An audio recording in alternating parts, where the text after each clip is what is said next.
Hi! Bye. We're Logs back! off. What? Nothing. Oh. We're back. And we're playing, well, I'm playing Batman Arkham Asylum, and I assume you're playing Minecraft Shack again. I am for now. I got tired last time. It keeps hurting my eyes after a while, so we'll see how much I can be bothered with. It's mostly just something to keep me entertained in the background while I'm talking. Yeah. I might just switch over to like looking at things on Wikipedia like I did last time, because then at least we'll get our facts right. Yeah. So, I'm gonna get shot. What the? Fuck's sake! I wouldn't recommend it. That was really fucking stupid. Yeah, I'm like in the bit with the caves where you have to like stop the water from poisoning Gotham. I kind of remember. Anyway, we did an episode last week where we talked about the Tim Burton and I was going to say Michael Schumacher then. Joel Schumacher movies. Batman movies. Imagine Michael Schumacher movies. Yeah. Batman movies. It'd just be well. Batmobile for essentially the whole film. Yeah, we thought we'd continue our discussion. It's an interesting point. We didn't really touch on the Batmobile and the gadgets much, did we? We didn't. Fuck it, let's do it now. I was going to say, let's do a little bit. We didn't say it would have to be split directly down the middle, so... Yeah. Because I was just going to say, which movie do you think best represents the Batmobile? Funnily enough, because basically my train of thought there was, a Batman racing movie would be funny. It would be like the Batman version of Arkham Knight, where it's all about the Batmobile. Yeah. And then I was like, I wonder which movie does best represent the Batmobile. What are your thoughts? I'm going to just fucking say the 1989 one. I love the Burton Batmobile. Like, it's just stylistically, or stylistically and how it's used in the movie? A bit of both. Yeah. I'd say. A bit of both, I think it's definitely the most aesthetically pleasing one to me. Yeah, I've got a I Lego really model like of the vibe it. of it. Not the big collector's edition, but like the smaller one, because I don't have that much money. I think they do interesting stuff with it. Yeah. I think the Dark Knight has some very good Batmobile stuff. Yeah. Scene-wise, like I don't like the design as much, but I think they actually use it in a way where it's almost like a side character.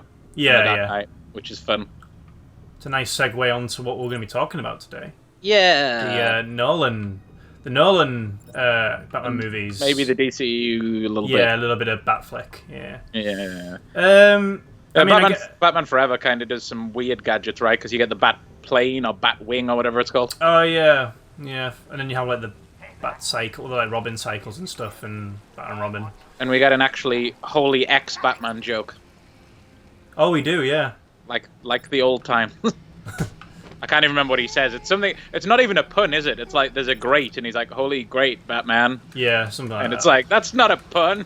That's just pointing something It's just out. you saying it, yeah. I could be completely wrong there. He might actually say a pun, and I might be misremembering that. I mean, we got you. What do you got? You got Batman Begins. You got the Dark Knight. You got the Dark Knight Rises. I mean, these are. That's it. Yeah, they're regarded as like the best Batman movies. I mean, they're definitely up there. Yeah. Especially the Dark Knight, obviously. I really liked Begins. A lot of people were pretty mixed on Begins. I quite liked it. I am mixed. I'm one of those people who is a bit mixed. I don't think it's great, but I think it's a. I'm going to probably be controversial. I'm not really sure. I don't really know what the general consensus is. I'm going to say I probably like it a little bit more than Rises. Okay. Well, I guess, do you want to take the floor with Batman Begins? Because obviously it's more of a Batman origin story, like whereas the other films haven't been. I just think it's actually a pretty competently done origin story, which is, pretty rare in superhero movies. They usually either rush the origin story into like the first 20 minutes, whereas that's what I thought they were going to do when I was first watching Begins. I was like, oh, so we've seen him in the mountains training, and now it's just going to be a Batman movie. But it keeps coming back to him learning things, and then obviously the twist is that it's all related to those first 20 minutes, and the whole lesson is the movie. Yeah. So I like that was actually, it was an origin movie rather than an origin story at the start of a movie. Like, for instance, the first Raimi Spider-Man, I like it as a movie, but the origin is pretty much the first 20 minutes, and then the rest of it's just a Spider-Man movie. Yeah. Like, most movies are like that. So I like that there was a very strong, consistent theme throughout Batman Begins, I feel. Without a doubt, yeah. I mean, I just want to preface to anyone who thinks, oh, I don't like it because I said I was mixed on it. I actually think it's a really, really competently made movie. It's just one I find myself not going back to. I understand why people are mixed on it. It's a lot less. It's a lot less Batman-y, if that makes any sense. Like, yeah, without a doubt. They don't use the villains very much. There's not much that happens with Scarecrow. Yeah, like, if you're going into it expecting, like, oh, big superhero fights, it's not really a big superhero fights movie. No. I mean, so I understand why people are like, oh, it's not that exciting compared to The Dark Knight, and especially Rises is all action-packed. Yeah. So I understand why, but I prefer the slow build of Begins than the full-out action of Rises. Rises, to me, could do with a few more scenes like Begins, where things are a bit more slow-paced and we get a bit more development of how people are feeling. I feel like a lot of things gets... The pacing in Rising is what... of Rises, sorry. The pacing is what throws it for me, I think. Yeah, I can get behind that. Like, I think there's a lot of things that are just skipped. To me, like, it just happens off screen. With Begins, you can tell that Christopher Nolan is not an action film director. He can't direct action. Yeah. And I think, obviously, I mean, it's not to say that the film it makes the film any worse, but you can definitely tell this in this film. There's a bit where he ambushes that group of thugs, and the editing's very quick and fast. And I think it's because he can't direct the action, so he's making it look like it's a certain way. It's not his type of film, and that's totally fine. But I think at the same time, I've got to give him some points because he's done what did he do before? There's like Memento, Insomnia, all those movies. Yeah. And then he just gets given a Batman movie, and it's like, to be fair play to you, actually, you've done a really fucking good job. Despite I definitely get that. I definitely agree with that. And it's a character study, I feel, more than anything. Like you were saying, it's more of a. It's not really a movie that's the typical superhero story or typical origin story. It is very chill out, I guess. Real? I think there's some scenes that kind of he uses to his advantage, like what I said about Scarecrow. Like, we don't really get a fight scene with Scarecrow, and I think that has something to do with what you've just said about I think maybe that might even be why he chose Scarecrow, is you get a character that's a lot less action oriented, psychological. Yeah. And the scenes with Scarecrow in the hospital and stuff are played as more like a horror, than as a fight scene, which I think is quite interesting. Like, it's a bit kind of like hard cuts, doesn't it, to him? Like, he puts the mask on, and then it hard cuts to him. Well, it scares the guy. He scares the guy. Then it hard cuts to him just walking out. Cillian Murphy just walking out, really chilled and stuff. Which I really like that. And then there is a fight scene with Batman in the hospital, and it's been a little while since I've seen it. It's not a fight. Like I said, there is a scene where they confront each other. I think it's in the hospital. It's where he goes into the basement, and then he ends up seeing all the bats, right? Yeah. And then he ends up landing with Joffrey Baratheon. Oh yeah, forgot about that. Because then Scarecrow's trying to kill Joffrey at the end, right? Yeah, and he comes in the horse, doesn't he? He knew what he was doing. Yeah. Oh yeah. This kid's going to be a monster. I'm going to get rid of him now. He will drive more fear than I ever could. Yeah. That was the one bit that threw me, because I do like my supervillains. I will say that. So I was a little bit miffed at the end of, like, Scarecrow finally comes back at the end on the horse and he just, like, gets knocked out and that's it. And I was like, oh, that's it? I was like, that's the whole thing? It was kind of like... But in retrospect, I get it. Like, in retrospect, I'm like, well, I understand it wasn't about him. That's the point. It's about Batman and Batman's struggle, which is better personified through his struggle with the people, and Ra's al Ghul indicating that to him. Like, Ra's is showing him the struggle against himself and the struggle against the people of Gotham. Yeah. Which Scarecrow couldn't really do the same way. I still think he gets a bit shafted at the end, but... He does, yeah. I'm glad they actually put him in the movie, though. So. And then they kind of give him the same treatment in the next two films, which is interesting. Yeah. I don't know if that was like... It felt like a kind of an inside joke in a way, maybe. It probably wasn't, but... Like, you want to come back for 5 minutes? Yeah. And I know Nolan and Cillian Murphy are good pals, so I guess it was like, come join in again. I would have liked to have seen more Scarecrow for what that's worth. Did you know that Cillian Murphy had actually, like, he'd gone in to play Batman originally? I think I had read this, Yeah. Which would have been interesting. Yeah. I don't know if I could see it, like, as Bruce Wayne, because he's a very weird-looking guy. Like he suits the Scarecrow look more, I feel. Yeah, I could see him more as Scarecrow or maybe even Nigma. Yeah. More than I could see him as Bruce, but I don't know. I mean, he's quite interesting at switching it up, like character actor kind of vibe. Yeah. So I would never have expected him playing the type of role he plays in Peaky Blinders. So well, yeah, exactly. I guess he could surprise us. It would have been interesting to see. I'll say that at least. Oh, without doubt. What do you think of? Well, I guess we'll talk about the main star, Christian Bale as Batman. Batman. I mean, Christian Bale and his struggle against throat cancer.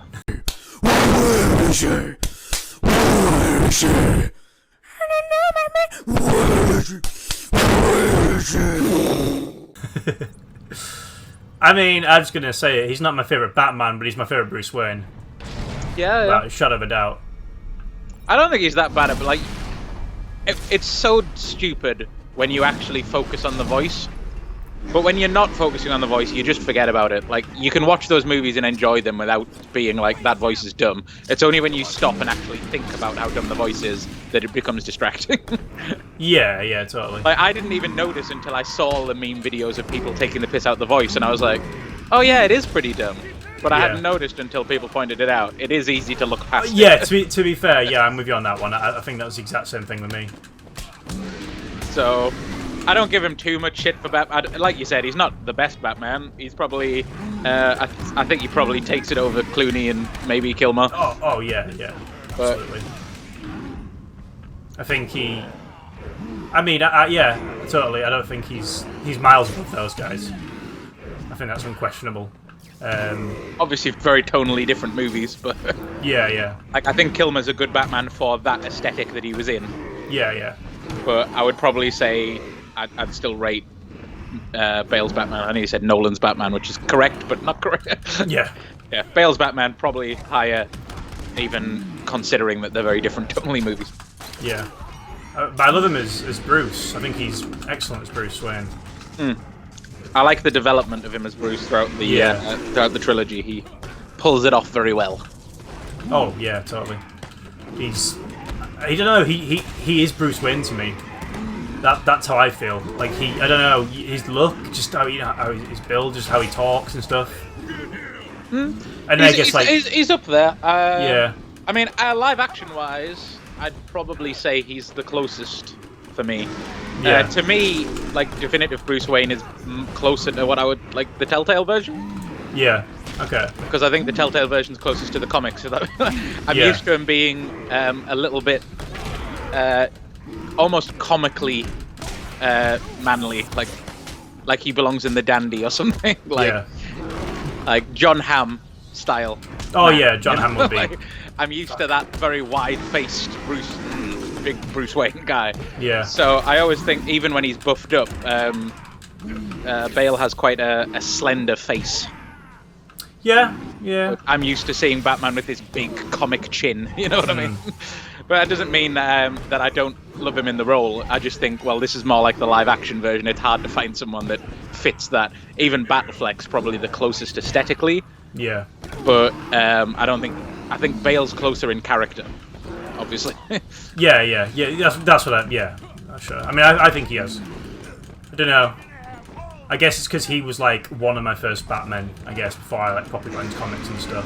What I think's very interesting, and I'll point it out with Bale, but then I'll take it back to a few of the people we've mentioned, is they keep casting people as Batman with ridiculously distinctive mouths. Even like Patterson. Like Christian Bale has a very distinctive mouth. Like if you covered the rest of Christian Bale's face and just looked at his mouth, you'd be like, that's Christian Bale. Yeah. And then he puts on a cowl that just shows his mouth, and it's like, how does everybody not know that that's Bruce Wayne? Yeah. And then Val Kilmer has a very distinctive mouth. Fucking Michael Keaton has one of the most distinctive mouths of any actor I've ever seen. Like all of his expressions and his smiles and the way his lips curl and everything is just only Michael Keaton. There's nobody else that looks. I'm like, why did they keep picking people to show off the lower half of their face when it's clearly the person? Like, it's not a good disguise, I guess. No. It's just very funny to me. I'm like, I wonder if that's the point. I wonder if they look and they're like, right, well, we need someone who can be expressionful with this mask on, where you only see the lower half.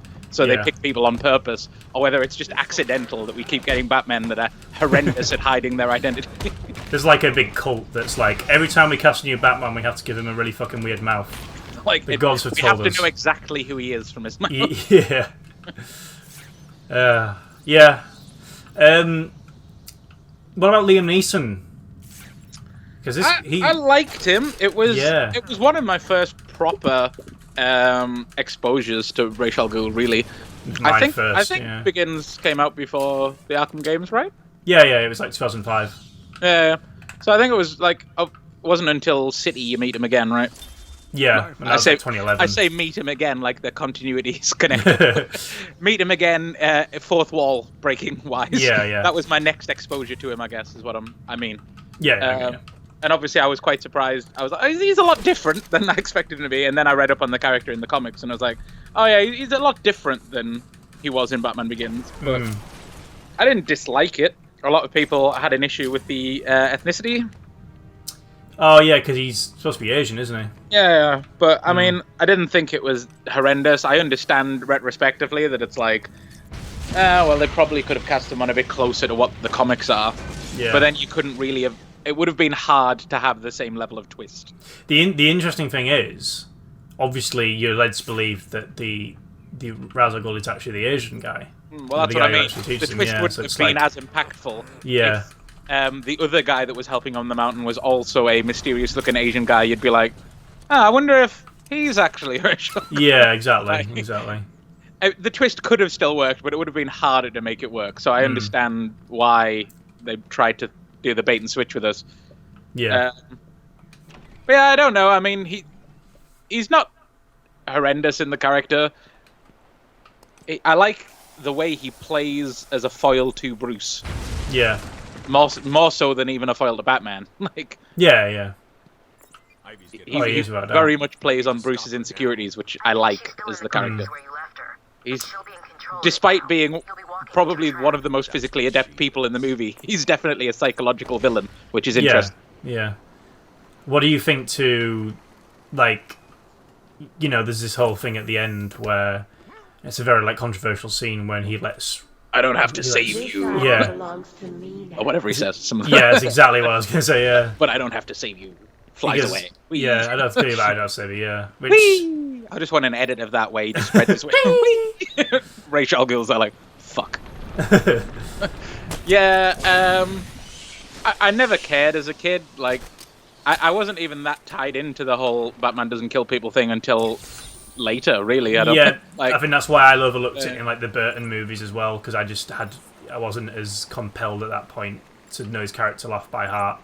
Yeah, well, I mean, I always assumed that Batman just tried not to kill where possible, but sometimes had to. That was how I kind of viewed him as a kid, without looking into it too much. I was always kind of like, well, there's things I've seen him do to the thugs where they're definitely not recovering. Yeah. So I just always assumed. I was like, there's all the memes. I don't know. Are you in the Arkham page, the group? I am, yeah. Yeah. All the memes of him like breaking everyone's neck and throwing off the walls, and then now talk. Now talk.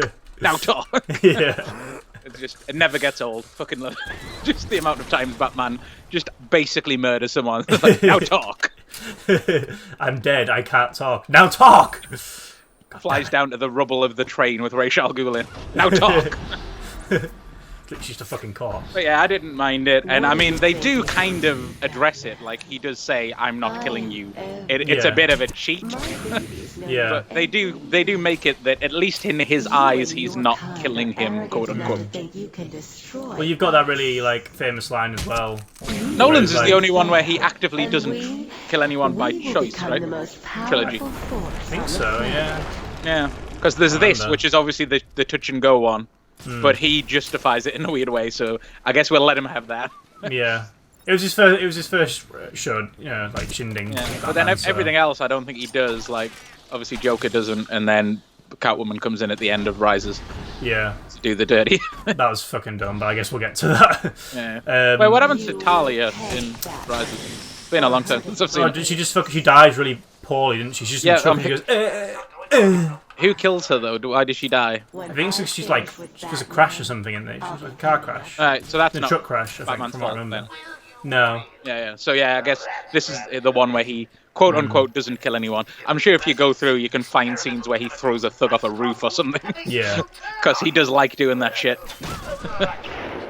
But yeah, it's an interesting. Just a little note. I'd never thought about it, but I was like, yeah, I guess this is the only one where they tried to make him murderless. Yeah. Give him points for trying.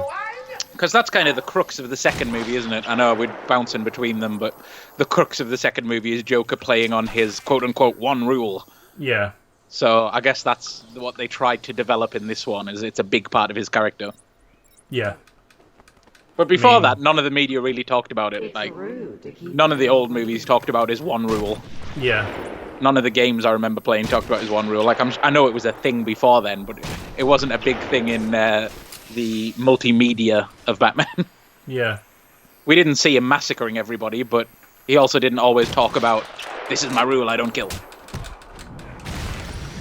Yeah, I mean, I don't know where I first kind of like started to get the idea. I was like, oh yeah. I think it was these movies. That's what I mean. I think it was. Yeah, I mean, it's Dark Knight probably. Yeah. They talk about it a lot in. I mean, they do talk about it in this one, right? Which is why he says, "I don't have to save you." Yeah. But Dark Knight was the one where they really drilled in. This is your rule. This is Batman's rule. Batman has a rule. Did you know Batman has a rule? What are the rules? But yeah, I don't know. It's an interesting little bit of trivia for you there. Indeed, yeah. Super good at all the times that Bale's murdering people. Not as Batman, just in real life when they piss him off on set. Do you want me to fucking trash him? Fuck! And what the fuck is it with you? I was looking at the light. Fuck! Yeah, oh yeah, yeah. Oh, what do you have to Good fucking for say? you!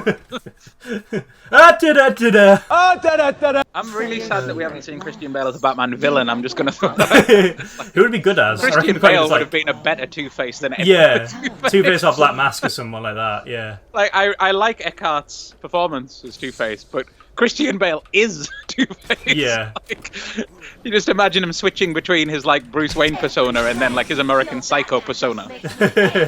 Like, it would just work so well. Yeah. I'd advocate for him to be Two-Face. But So... Jared Leto out. Oh, yeah. I'm almost dead. We'll get onto that later. Yeah. Jared Leto, not Sam being dead. We'll never talk about that. Yeah, that happened once. In fact, we're never going to talk about Sam being dead. So, The Dark Knight then. This is the big one. This is what everyone fucking loves, and with good reason. This was the first movie I can think of that I saw multiple times at a cinema. Do you know what? I didn't get to see this. I have a really, really fucking bad problem with seeing the Dark Knight movies at cinema, and we'll get on to The Dark Knight Rises in a minute. Sad, man. I obviously saw Batman Begins on DVD because I hadn't seen it, so I didn't probably get into Batman. I saw Batman Begins with my parents, I remember. I got a cup, you know, the like novelty cups they did? Yeah. You got your slushie in, and a little yeah. Batman figure on the top of the cup lid. And I was like, oh, interesting, new Batman movie. But I was also like, it was really weird for me because I was still pretty young at the time, and I was like, wait, so this isn't connected to the movies that came before it? Because up until that point, I was used to the Batman movies supposed to follow on from each other. Yeah. So I was like, wait, where's Rob? So Robin's not in? Wait, so has he fought Mr. Freeze? No, this is like a new... Oh, okay.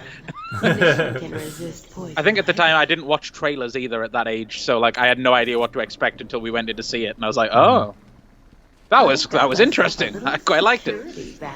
Different than what I expected, but yeah. Yeah. Oh, yeah. Still good. But no, Dark Knight. I nearly said Rises. No, Dark Knight. The Dark Knight. Well, I tried. I was in the Lake District holiday for like 3 weeks, and it came out in the Lake District. I was like, oh, I really want to see it. Like none of the cinemas were showing it for some reason, and like where we were staying, and like it was just horrible because then I had to wait till we got back to York, and by that point it just left cinemas. There weren't any showings, and I was so sad. So I had to wait for it to come out on DVD, and as you can imagine, I was very upset. By that point, I didn't know about pirating or anything. I just wasn't like that fluent with it all and stuff. So it was sad. It was sad, but I was one of those cringy, like mid-teenage years guys that watched it and was just like, Joker. and then had to do the Joker for Halloween, and yeah. had We've to all like. been there. It's fine. Did you even have MSN? Do you remember MSN? Was there MSN? I did, yeah. I had my MSN name had like the Joker quote after my name and all that stuff. It was like full on super cringe. The type of stuff we laugh at now for like the Jared Leto fanboys, but I was that guy for Heath back in the day. Yeah. I get you. At least it's less embarrassing than being a fanboy for Ledger. Not Exactly. Ledger, sorry. Leto. Yeah, exactly. I was a fanboy for Ledger. But the thing is, I think everyone's a fanboy for Heath. I mean, he did a fucking great job. I mean, I guess he's the big thing about this movie is that he's been labelled the best movie villain ever from this film. I mean, there's a lot across a lot of boards, you know. People hated it when he was announced. Yeah, because he was like, oh, he's that guy from Brokeback Mountain and all the teen movies and stuff. I guess it's exactly the same Rob Patterson playing Batman now, isn't it? It's like, yeah, but they're normally the best choices. Have you ever seen Knight's Tale? Yeah, Mark Eddy, I have. Yeah. Me and my family used to absolutely love that movie. We used to have fucking good time laughing at it with Paul Bettany. He was fucking fantastic. Yeah. So I knew him from that more than anything else. So I saw him in that. Obviously, it is kind of like there's some romantic comedy in it. Yeah. But he basically is like a bit of an action guy in that. Yeah. So I wasn't that thrown. I was just kind of like, oh, well, yeah, he's a bit of a pretty boy, but I'm sure he can pull it off. Yeah. And like, he did. I was like, he's quite funny in Knight's Tale, so I was like, I'll be interested to see how his comedy works in like a dark, sadistic way, whether it's similar. So I was quite excited for it, but he's quite unrecognizable. I mean, obviously he's got the fucking makeup on, but like, you know, if you didn't know, you wouldn't know that's Heath Ledger. Oh yeah, you could maybe guess scene where he has the makeup off as a cop, and even then you're like, it's like a split second. You have to isn't look it? for a second, and you're like, oh yeah, that's Heath Ledger. But even when he doesn't have all the Joker makeup on, the scars alone and just his mannerisms are like, oh yeah, I forgot that was Heath Ledger. Yeah. I mean, what a fucking performance. I mean, he devoted like a massive chunk of his life just for this performance. And look what we got out of it. He won an Oscar. He won a fucking Oscar. Obviously, he died. You know, it was Nolan who accepted it, but that was fucking great. I don't know. I don't want to like. I mean. I think this is the thing. I'll say slightly controversial again. I'll keep on with these hot takes, guy. Go on. At the time, and I'm not even sure. Like, I'm saying at the time, but maybe even now. But at the time, I said, I think I like him better than actual comic book Joker. I mean, I could. Well, I don't know. And I understand that it was different. Yeah. And, like, most people don't like things that are different because they're like, oh, well, they didn't stick to the source material. But I was more interested by this Joker than I ever was by comic book Joker. I found comic book Joker to be a bit one-note after a while, whereas I was actually interested with the motivation behind Heath's Joker. Yeah. The more I looked into it, the more I was like, oh, there's actually more... Like, the first time I watch it, like a lot of people, they take everything he says literally. Yeah. You know... They're like, oh, well, he said that in the movie, so they wouldn't have put that line in the movie if that wasn't the case. But when you rewatch it, you realize how much of what he says is just lies to manipulate other characters, and that he's actually a completely different character to how he portrays himself. Yeah. Like, he says all this stuff about, like, oh, I'm just a dog chasing cars. I wouldn't know what to do if I caught one. You know? And all of that's nonsense that he's just saying to manipulate Harvey. He's actually... He knows exactly what he's chasing, and he knows exactly how to get other people to get there for him. Yeah. Like, he's more cunning, I think, than comic book Joker in a lot of ways.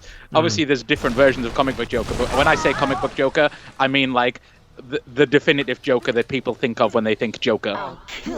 Not like the more obscure comic book Joker. Yeah. I guess let's just say animated series Joker, because that's what most people think of as the definitive Joker.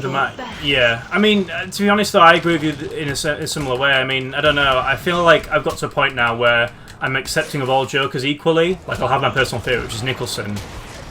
But you accept Leto equally? Oh no, but that's what I mean. I was about to say, like, accept that pile of shite.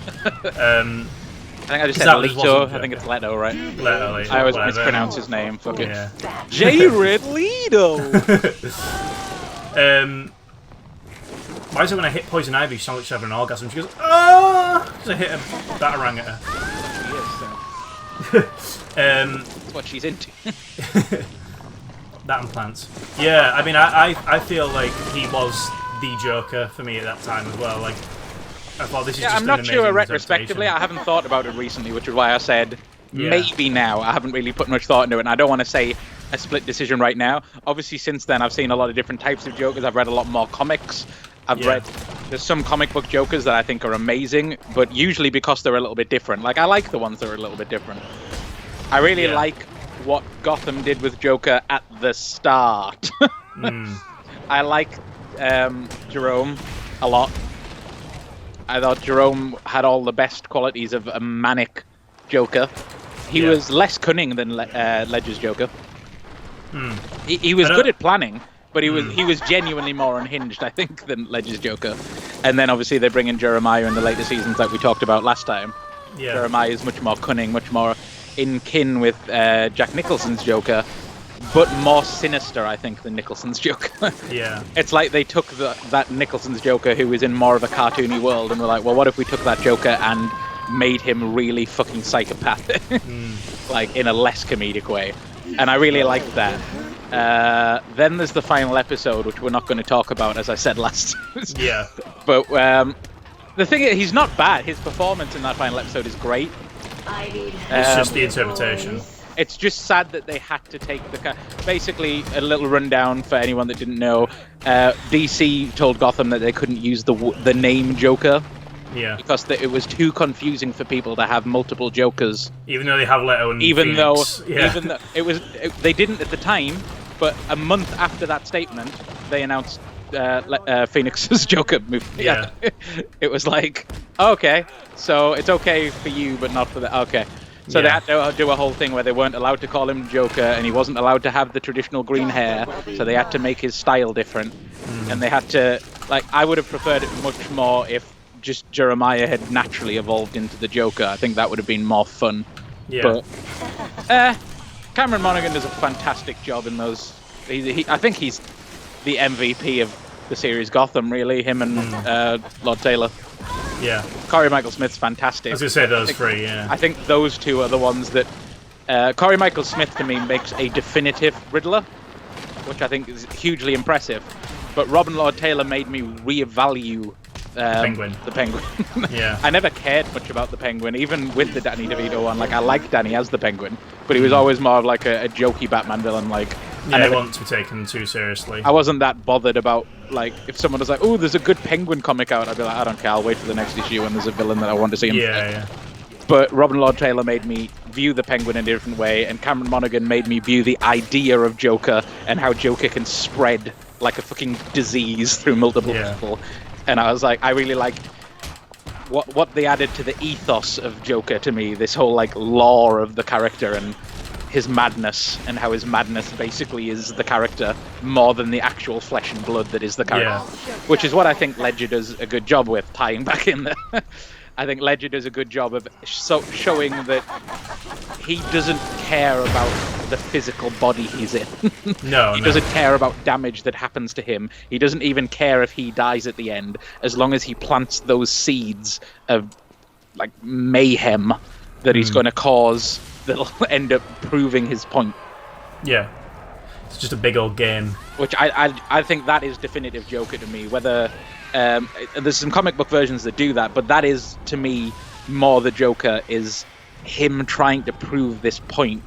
I think a lot of the comics and some of the later things focus too much on his obsession with Batman, which is an important part of the character, but it became almost like a one-trick pony thing, as, oh, well, Joker's just in love with Batman, so he's just... And I'm like, yeah, but there's more to him than that. He also has his own goals outside of Batman. Batman's just his folly. Like, he does have goals outside of Batman. Well, I always really enjoyed how in the Arkham games you find out that the Joker's biggest fear is, you know, not being noticed, not being in the eye, and it's kind of a similar thing they do with Phoenix's Joker. Because they're not thinking, oh wow, yeah, there's another layer to Joker there. That's really interesting. I think that's why I love Joker as a movie, is because we get to explore the character of Joker without Batman. We finally get to separate that. The duality is important, but it's just so overused at this point. It's like all anyone talks about is, oh, but they're like two sides of the same coin. It's like, yeah, we get it, like, but there's more to talk about than that. Not every movie has to be that. And that's what I like about Ledger's performance, is that becomes a part of it, but it becomes a part of it near the end. Like, it's near the end where they're talking when he does the whole, I don't want to kill you. He's like, you complete me. I'm really interested. Like, but that's him realizing that he's like, I had this plan, and this plan was really interesting to me, and I was doing it to prove a point, and I still want to do that, but it's more exciting because of this crazy motherfucker dressed up as a bat. Yeah. It's like, so it's not that he abandons everything he cared about before then, it's that he realizes that Batman fits into that design. Yeah. Whereas a lot of the later stories, I think, focuses too much on Joker being created to parallel Batman. Yeah.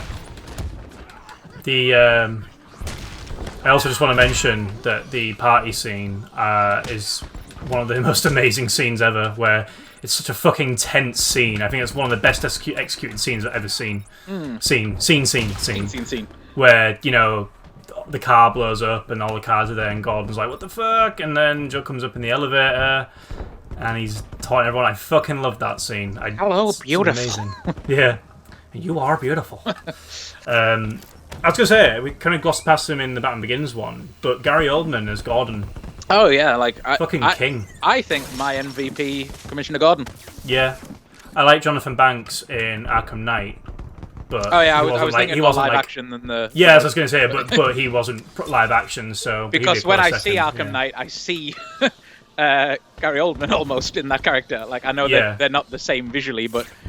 I see him as an evolution of that character almost. Yeah. Like, I can see him as an older version of Oldman's character. Yeah. Oh, no, yeah, absolutely. But yeah, to the party scene, I'll tie this in. The party scene and the interrogation scene for me are the two big bits of Kino. And they have one thing that ties them together very strongly for me, and that is Hans Zimmer's music. Yeah. Those to me are the best examples of Hans Zimmer doing really, really interesting things in these movies. Because Hans Zimmer can be a very traditional composer when he wants to be. It's that dun dun dun dun dun dun dun. But not even in this. Like, he's not in this. That's what I mean. But in other movies, he can come up with a very traditional sounding, almost like a motif that's recognizable, like a John Williams score or something like that. Whereas this movie's all about noises, about tension, and about atmosphere. And I did a whole essay in university about the interrogation scene. It is literally like, I think it's 2 minutes of that scene is one note that just gradually gets louder and slightly higher in pitch and more intense for the entire scene. And it is so fucking uncomfortable. And it adds so well to that scene. You've got that. That's literally all it is, and it just keeps going like so slowly. Like, it's like a horror. It's when you've seen a horror, and I think there's some other noises join in around it. Yeah, but that's like it just ends up like drums and stuff. Yeah, it's so subtle to begin with that you don't even notice it until you're getting right to the end of the scene where he's leaning against the wall laughing when he reveals about Harvey and Rachel and their location, and he's cackling, and that's when it like crescendos at the you finally get the release of that note, and it's like, that scene is a fucking musical masterpiece to me, and to do all that with one note is insane. Like, when I was young and I was first learning about music and music composition, I was like, how do you do that with one note? That's insane. One note, Jeremy. One note. Oh, there's like fireworks outside. Yeah, I've just heard them as well. Oh god, I hope they don't fucking come on the. Come on, I'm gonna get my times 20 combo strike. Come on. Yeah, I've got my times 20 free flow combo strike. Damn it. Oh, that's hot. Yeah, I'm in that bit where you kill all you beat up all the guys in the party before you come to the party and stuff. But yeah, can you hear that through my mic just to check? Oh, I can hear it on the outside my window. Okay, well, sorry about the fireworks. Guys. I don't know what day is it. Why is there fireworks? I don't know. So, I guess we'll talk about Harvey Dent. Because as I was saying in the last episode, he's my... Harvey. Oh. I like how he basically does the Tommy Lee Jones. But he just goes, oh. Well, that was what I was saying yesterday about that movie, is that both of the villains are not the Joker, but just act like the Joker. Yeah. Batman Forever is like, let's have Riddler and Two-Face, but they both act like the Joker. It's like, wait, what? Nah, it'll be fine. The fans will get it. Don't worry. Don't worry. I think Aaron Eckhart is amazing, and oh yeah, he's fucking he's fucking great. I think that... Did you know going into it the Two-Face... Or you didn't watch it at the cinema, but did you know going into it, however you did watch it, the Two-Face was going to be in it? Because I didn't. I knew Harvey was going to be in it. I knew Harvey was going to be in it, and I thought what they would do is they'd set it up at the end that Harvey was going to transform. Either he'd transform at the end of this movie, or that they'd hint that it was going to happen at the start of the next movie.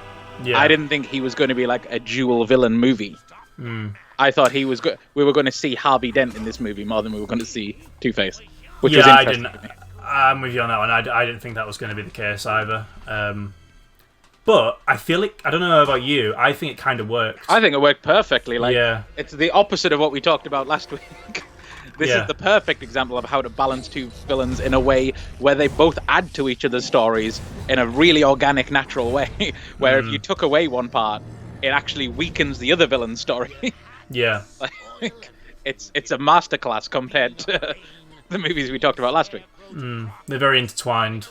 Bit less effective, I think, in Rises, but it's arguable against whether Catwoman's a villain, I suppose. So we'll get into that. But this was a fucking masterclass to me, because nobody thinks of this as a Two-Face movie, do they? I mean, this is a Joker movie.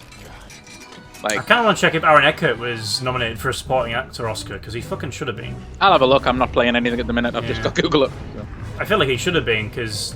Oh, sorry, no, it was Ledger that was nominated for the supporting actor, and he won for that. So I guess he could be alongside. I mean, he could have been nominated too. Yeah.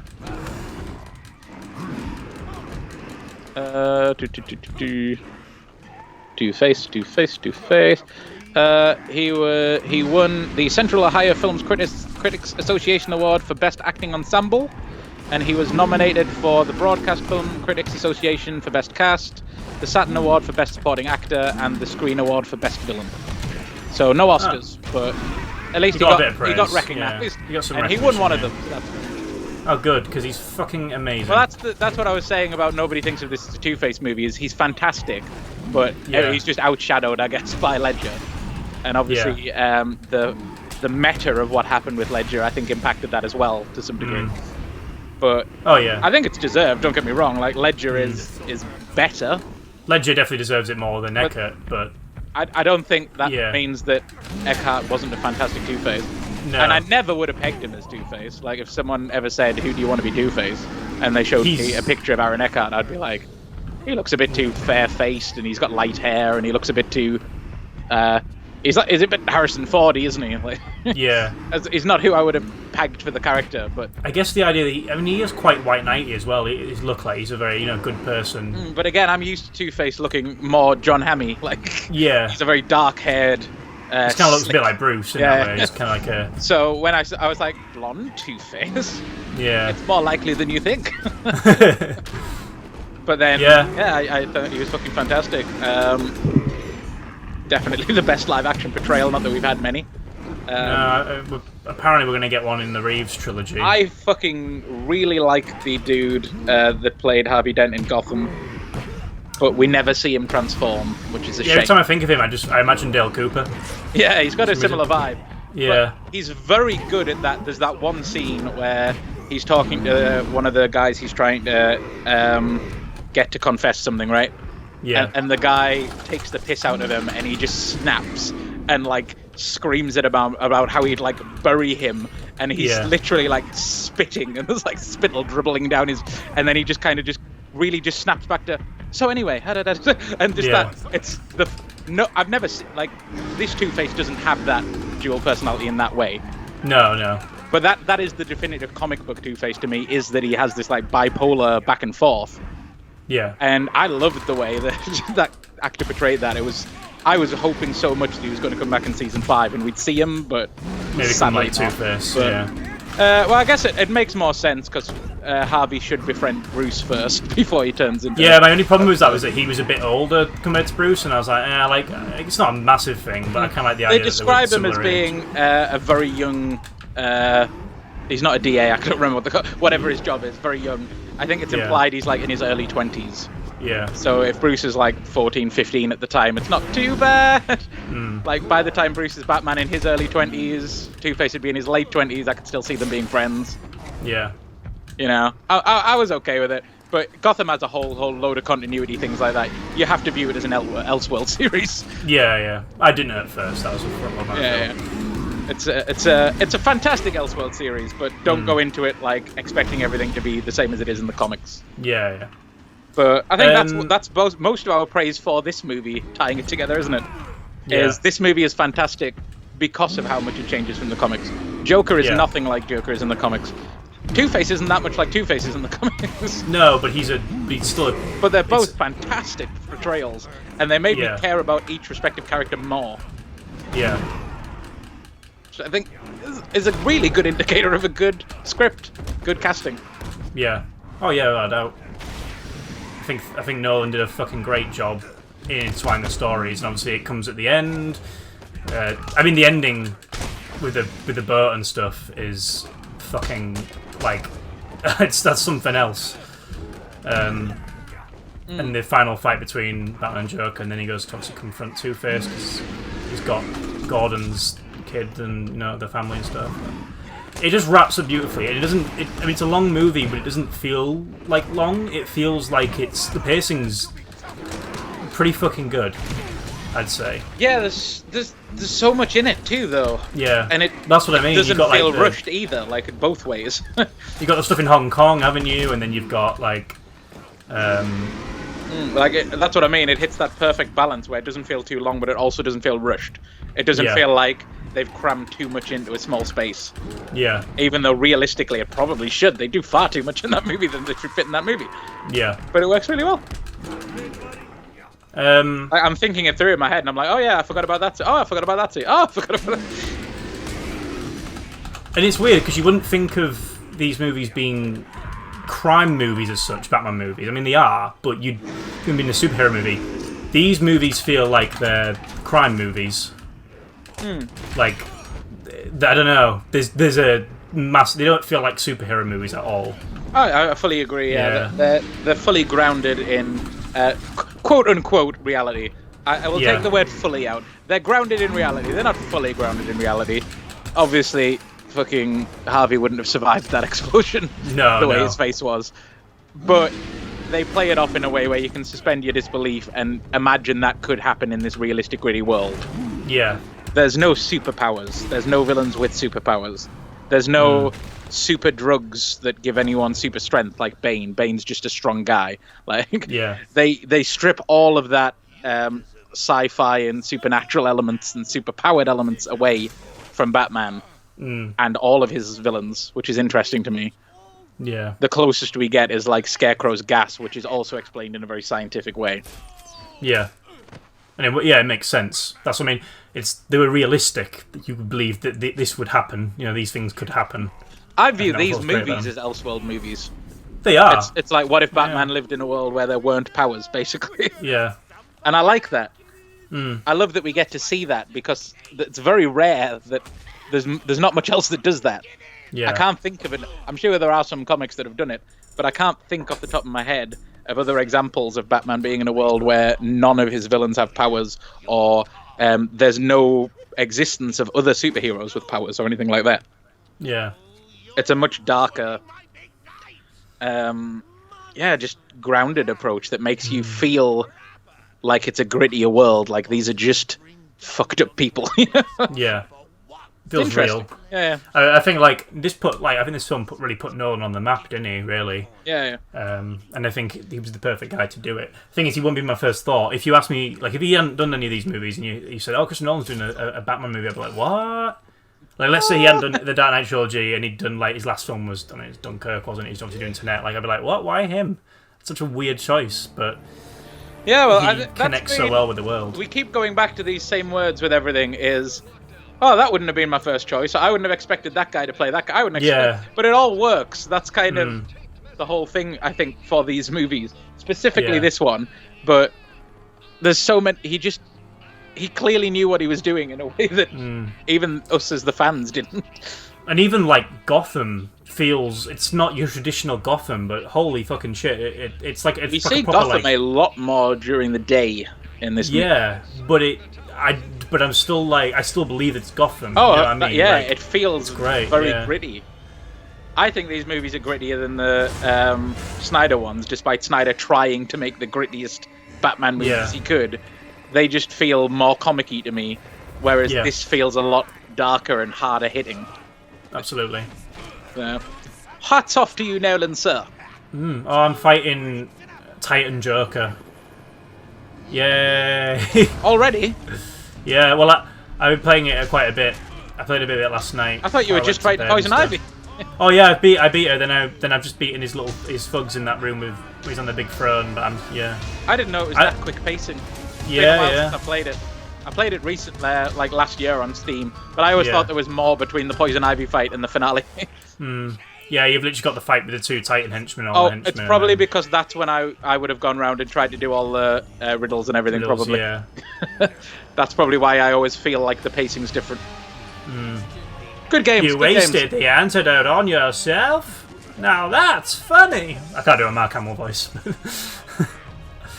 Anyway, I guess fuck it. Let's talk about The Dark Knight Rises because I actually quite like this movie. I like the movie. I wasn't. It's the opposite of your conversation. Batman Begins. Yeah, Batman Begins. Yeah. I wasn't saying I didn't like it. I just think it's my least favorite of the three. Yeah. I think its pacing's a bit messed up, and I'm just deciding whether to use the word really or not. Yeah, I'll say really. I really dislike the ending. Okay. I dislike everything about the ending for all the characters. I think it's a very, very cheesy ending. Yeah, I think that's what a lot of people say, don't they? Yeah, it didn't seem to suit the tone of the rest of this trilogy. Yeah. Haha, I'm going to lose this boss battle already. It felt a bit fanfiction-y, I think that's the thing for me. Yeah, I mean, I suppose you have to kind of consider the fact that obviously Nolan was going to get Heath Ledger back because he was playing a third one, and then obviously originally Riddler was going to be the villain, wasn't he? Yeah, and I think Joker was going to be part of it, and then obviously because of what happened to Heath, it was like, okay, cool. I guess we won't. But then they just scrapped that altogether and went Bane, apparently. Yeah, which I remember when they confirmed it, and I was like, Bane? Just like the CIA guy. Bane? Wayne? Like, I was like, why Bane? He just... I mean, at this point, I had not read Nightfall, which is an amazing comic. So I just always saw Bane as this mindless drone. So I was just kind of like, oh, right, that's so weird. Like, I just wouldn't expect it at all. But I think it worked. Tom Hardy really worked in this. Despite looking... It wasn't silly. I mean, it's more the breathing apparatus. Is like, you could just give him, like, you know... Like, I mean, I suppose they had to give him something that looks menacing. No, he needs I was teeth. always like, he needs teeth. Yeah, it was like... It just looked very overdramatic, and I was like... But I still liked it. It was a pretty iconic design, and the voice was amazing. Yeah. And then this made me this made me read Nightfall. And I thought Nightfall's up there as one of the best Batman comics. Without a doubt, the first part anyway. Yep. Definitely. And I love Tom Hardy in this movie. I think he's amazing. And the first scene, the CIA scene, the big meme, is my favorite. One of my favorite, probably my favorite opening scene in any movie. Like the fucking Hans Zimmer score, just how they they made the scene as well, and the build of tension and. It's very good. I prefer the Dark Knight opening with the bank heist. Oh yeah. So I mean, yeah, that's fair enough. I totally forgot about the bank heist. You know, it is like one of the best. Yeah, it's similar. It's ironic. It's what we were saying yesterday about Batman Forever and Batman and Robin. What do you mean? Like, you mean... we were talking about how the opening to Batman and Robin is obviously the heist at the bank with the bomb. They put the bomb in the vault, and then they redo it in the next movie, but bigger. Oh, right, with them flying it into space from the museum. And they do the same thing here, where the bank heist at the start of Dark Knight Rises is basically similar to the opening of this one, where it's, let's show the villain in the opening scene in a long-winded way without Batman involved. And let's up the stakes this time by having him hijack a plane and crash it and all this. Yeah. But in this one, it doesn't feel bad. It doesn't feel silly or like they're just outdoing the last one. Yeah. It works in these movies. Oh yeah. So I guess that's another theme that keeps coming back, is that there's a lot of things that the last movies do that these movies also do, but it's about the execution. It's not that, like, we said, like, having two villains isn't necessarily a bad thing, but it was for the last movies, but it's not for these ones. And repeating your opening scene isn't necessarily a bad thing, but it was for the last movies, and it's not for these ones. It's all about your execution. It's all about how you play it off. Oh yeah, absolutely. And I think these movies do it in a pretty masterfully way. I gotta say, knowing that this wasn't Nolan's original idea, I've got to give him props, and I know you will as well, because you were never going to top The Dark Knight. I think that's, like, fairly fucking obvious. Yeah. And it's not the, like, there's a lot of plot holes with this, that's kind of like, how did Bruce manage to fucking get back to Gotham at the end of the movie so quick and stuff. And, like, he's back obviously healing and stuff after Bane breaks in. Yeah, that's what I was like, saying about the pacing. It's just kind of like, skip, off screen, this happened, it's fine, don't worry about it. Is that kind of what you meant when you were on about, how, in Batman Begins there's more time to spend with... Yeah, that's what I was saying when I said I didn't like the pacing of this movie, and that it could use more of Batman Begins style slow burn that we could do with some more character development. Like, I don't really care about Catwoman in this movie, and she's a really big part of it, but we don't get any time to care about her.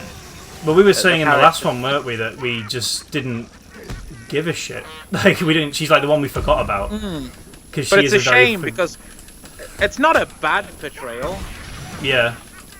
Like, she's alright. Just we forgettable. just don't see enough of her. We don't see enough to really care about her. Like, they try and give her, like, she has like a 5-minute scene of exposition. Yeah. And there's some hints to her backstory, and there's a bit she's on a phone to somebody, isn't they? And they're like hint, oh well, you're doing this to pay off something, and Batman's like, I can help clear your name. Yeah. And it's like, yeah, but it's just really surface level stuff. We don't get enough time to care about that character or why they're doing what they're doing or anything. Like, it doesn't juggle the two villains as good, even though she's technically an anti-hero, but yeah. But I also feel like at that level, we don't really learn much about Bane.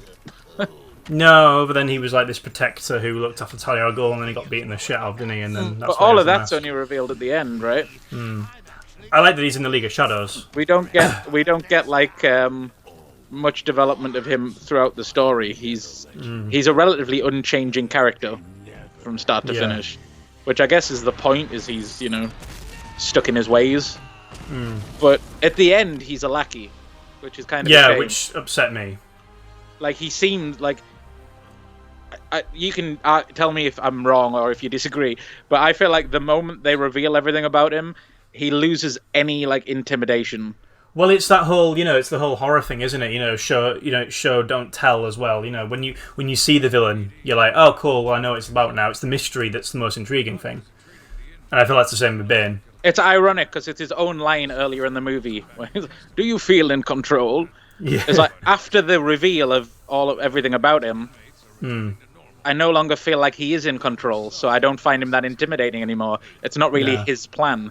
It's not really his mission. It's not his quest for vengeance. It's he's just basically following her and to a bigger extent, Raish. Yeah. So it's kind of like, well, I don't feel like he's that. He's been bigged up to be this big villain, but he's become just a bit of a sort of henchman. He's kind of a tool in the overall plan. Yeah, which is a shame to me, because it annoys me Bane how is more interesting, like you said, in Nightfall, where he is basically the mastermind. Yeah, and I know he obviously contributes a lot to the plan and everything, but it just takes it all away for me. I don't know, it's hard to explain, but at the end of the movie, when I see him and he's talking about Talia and stuff, I'm like, I'm not like remotely intimidated by you anymore. Oh, I got the Bane ending. I'd be much more scared of Joker, of Heath, or Two-Face, or even Crane. Like, yeah, that was really well timed, by the way, because as we're talking about Bane, I got the Bane ending where he Bane, Bane, Crane, Wait. Can we get John Noble as live-action Scarecrow somehow? That'd be amazing. Can we just get like an older Jonathan Crane? I'd be okay with it. Oh yeah, I would. Absolutely. So I guess, I suppose like, I don't know, when we're talking about this movie, it's very much, again, I feel, going back to, I don't know, I feel like Dark Knight was about the Joker.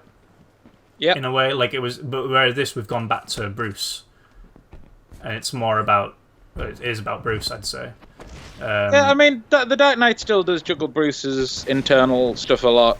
The scenes, obviously, with Alfred, you know, some people just want to watch the world burn and all that. Yeah. Is big development for Bruce, I think, still in the Dark Knight. Oh, yeah. And obviously the stuff with the cell phone things. Yeah. That's the Dark Knight, right? Yeah. Make sure I'm not confusing the movies. I was like, that is the end of the Dark Knight, yeah, because he uses it to track Joker to... that's a big development for his character, because that's what makes Lucius quit. Oh, yeah. A whole thing. So I think they do develop him well in there. It's still definitely a Joker movie primarily. Yeah. But I don't think he's forgotten either. Like, he does develop a lot in that movie. Totally forgot about Morgan Freeman. Oh, yes. Fucking great, yeah. Even so much in this. I think Christian Bale's performance in this movie was awesome. And Michael Caine is the Alfred, I feel. I mean, I like Sean Pertwee as well. Yeah. I could see Sean Pertwee going up into Michael Caine. Yeah. Like, I know he's not that young. Like, I don't mean in real life, but I could see the characters having a continuity to me. Like, I could see an older version of Sean Pertwee's Alfred would be Chris. Michael Caine. Yeah. It's like Michael Keaton. No, wait. Michael Caine's Alfred. I could see them being quite similar. Yeah. Especially when Michael Caine talks about his heyday, like, you know, going through the jungles and stuff, and that's kind of always the war in Gotham with Sean Pertwee when he talks about you meet some of his friends from the war and stuff in Gotham, and like they develop that more where you can see them being very similar characters. Yeah. You just get to see him when he's a bit younger and a bit more kick-ass. Yeah. And it's done very well. Yeah. I don't know. Now I think about it, because I do like this movie quite a bit, but now I'm thinking about it, I'm like, there's not really that much to talk about. No. Other than Bruce's time in the pit, you know, which is good, and in his Bane, but... The stuff for me, like I said, the bad stuff that ties into the ending is fucking Robin, which is terrible. Terrible. Yeah, I mean, I like Joseph Gordon-Levitt in this movie, but when they brought the Robin thing out, I was like, it's a nice little Easter egg, but then I'm like... I'm kind of touch and go. I like Joseph Gordon-Levitt. Oh, I can't say any fucking names today. I like... I still can't. Is it Joseph? Joseph Gordon-Levitt, I nearly said Jason. I like Joseph Gordon-Levitt in general. Yeah. But I don't know if I like him that much in this movie. He's not bad, but I just don't know why he's there for most of it. Like, it feels like Christopher Nolan was just like, well, we're friends. You want to play a big part in this Batman movie? You want to be in a Batman movie? And he's like, what do I do? And I don't know. I'll kind of write you in to be like a guy on the streets that kind of helps Batman, I suppose.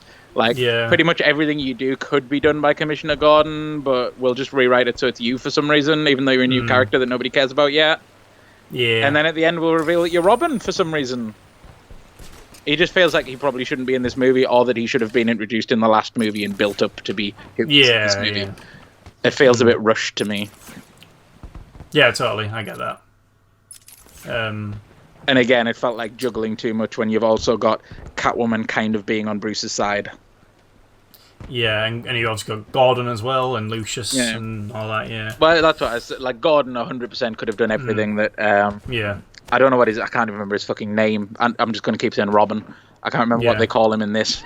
I can't. So I remember everyone was like saying, "Oh, he's going to be Robin, isn't he?" And I was like, "I don't know." I was like, "He doesn't have that name on the IMDb thing. He's a different character." You should use your real name, Robin. Yeah. And everybody clapped and cheered. Oh, it's such a horribly delivered line. Yeah. It's like a meme. That's what I mean. Like, the last 10 minutes of this movie feel like fan fiction. I feel like it would be okay, but what the problem with it was was they just kind of like, they go, oh, Robin, and then like it cuts to him and he just stares at her for like a couple of seconds as if to say, get it? I'm like, Nolan, come on, we know you're not like this. You're not this kind of guy. Of the dog that said the joke.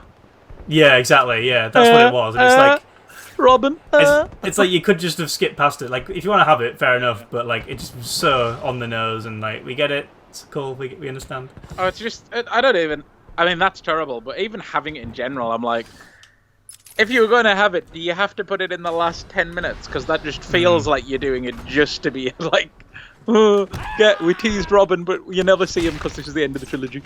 Yeah. It's like, there's no value to doing it. It's odd. It's so strange to me. But yeah, and then you get the actual ending, which I still don't like. Fanfiction-y. A lot of people like it. I know. There's a lot of people that don't, but there's a lot of people that do. It's a polarizing ending. Yeah, I don't particularly mind it too much. I think it would be a fantastic ending if, as I always assumed, it was in Alfred's head. Yeah. If Alfred was just imagining seeing him there because that's what he wanted to see, then I think it would be a really nice, poignant, poetic ending. But I'm pretty sure I read something where Nolan came out and said, no, he actually sees him, he's there. And I was like, well, now it's a bad ending. Yeah. I was like, it's so cheesy to me. And I know everyone's like, oh, but it's a comic book movie. I was like, yeah, but the other ones have been so grounded in reality, okay? Yeah. So it's so unrealistic and cheesy to me that exactly what they talked about word for word happens word for word, moment for moment, in a way that Bruce could not have set up. It's not just that, like, if he was there and it worked in a certain way, but it's word for word, the way he turns, the way he sees him, the way he sees him afterwards, the way he nods in his direction and he nods back. It's so word for word that, to me, it only could have been Alfred's delusion, because it doesn't make sense for that to be recreated exactly how they described it. Yeah. Without it just being cheesy and unrealistic. So I don't know. It's a weird one for me. I would have liked it better if they did it where he looks over and he sees him, and then he looks like a waitress goes past or something, and he's not there anymore. Where's Bruce? Yeah. Like he does the thing all the time where he disappears, as Batman. It'd have been his character. And we're left as the audience being like, so was it really him or was it in Alfred's head? Ooh, that at least would have been something. But to later come out and be like, oh no, anyone who says that it wasn't real like got it wrong. He was actually there and that he survived, and Alfred saw him. I'm like, oh well. That's just a really bit of a shit ending, to be honest. And it's not that I even want Batman to die. It just feels too fucking Disneyland ending to me. I'm like, I would have preferred a hint that he'd survived. I don't even think we needed the end scene. I liked there's the revelation that he already got the autopilot fixed. Yeah. That would have been enough. That could have been a good ending. You're like, oh, so actually he survived and he's still out there. That's a good ending. To then add that scene on top of that, it just feels a bit too much.